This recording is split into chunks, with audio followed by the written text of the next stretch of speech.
Dabar išgirsite pasakojimą apie Alytų. Geriausią miestą Lietuvoje, o gal net ir visame pasaulyje. Bent jau taip mano šio miesto gyventojai. Nuoširdūs, vaišingi, linksmi, draugiški žmonės, kurie ir padės man papasakoti šią istoriją. Graži gamta, tyras oras ir daugybė ežerų. Visa tai Alytus. Tai didžiausias pietų Lietuvos miestas. Tiesa, Lietuva. Mes esame čia, jeigu ką. Greta Kaliningrado sritis, Lenkija, Baltarusija, Latvija.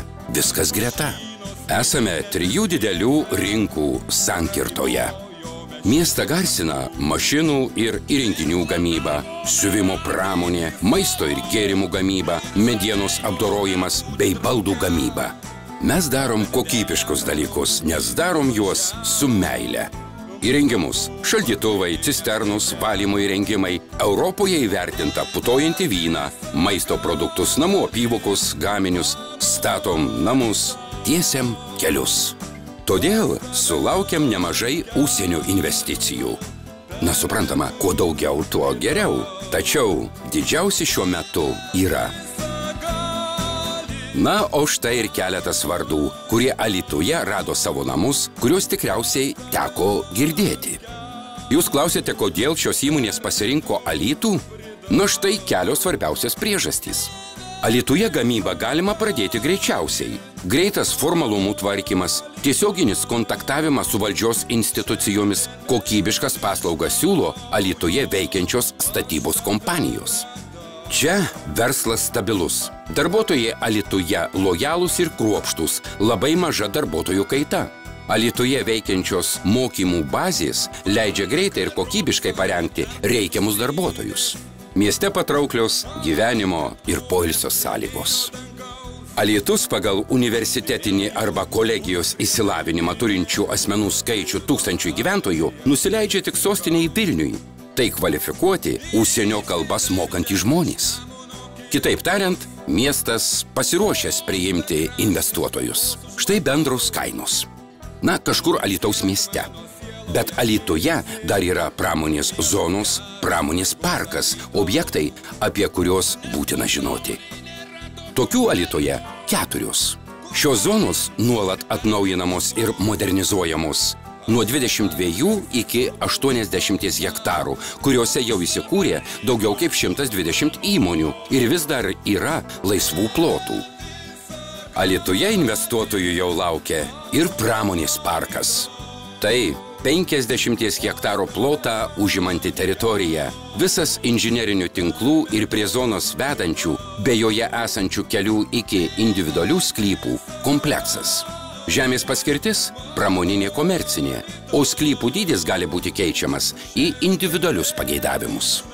Įmonės įsipareigojusios investuoti ne mažiau 2,5 milijono litų į 1 hektarą ir sukursiančios naujas darbo vietas iki 2 mokestinių laikotarpių atleidžiamos nuo žemės mokesčio ar žemės nuomos mokesčio. Kitus 3 mokestinius laikotarpius nuo tada, kai ši investicijų suma pasiekta, įmonės atleidžiamos nuo žemės ar žemės nuomos mokesčių bei naujai sukurto nekilnojamojo turto mokesčio. Dar 5 mokestinius laikotarpius minėtų mokesčių tarifai mažinami 50%. Be to smulkaus ir vidutinio verslo įmonės gali gauti savivaldybės paramą iš smulkaus ir vidutinio verslo rėmimo fondo. Daugiau apie sąlygas verslui galite sužinoti šiuo adresu. O mes jau norime papasakoti, kaip mes gyvename ir ką veikiame, kai nedirbame. Juk jeigu Alytus nebūtų puiki vieta gyventi, argi ji galėtų būti puiki vieta dirbti?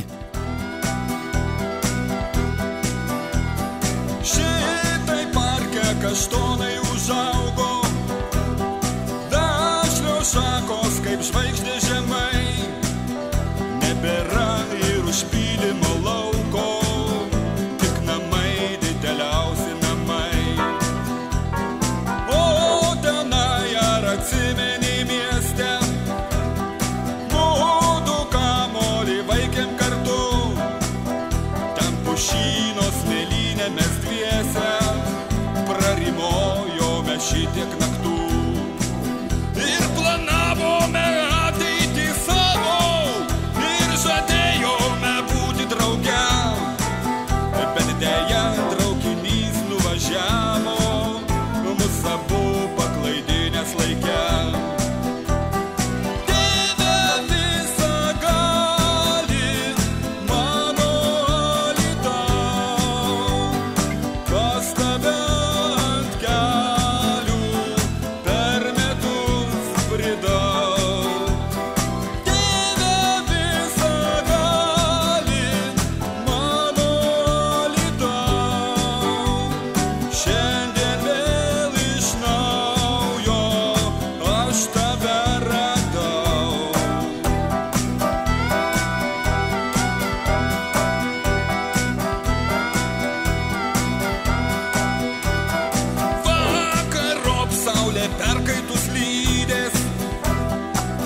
ženklo.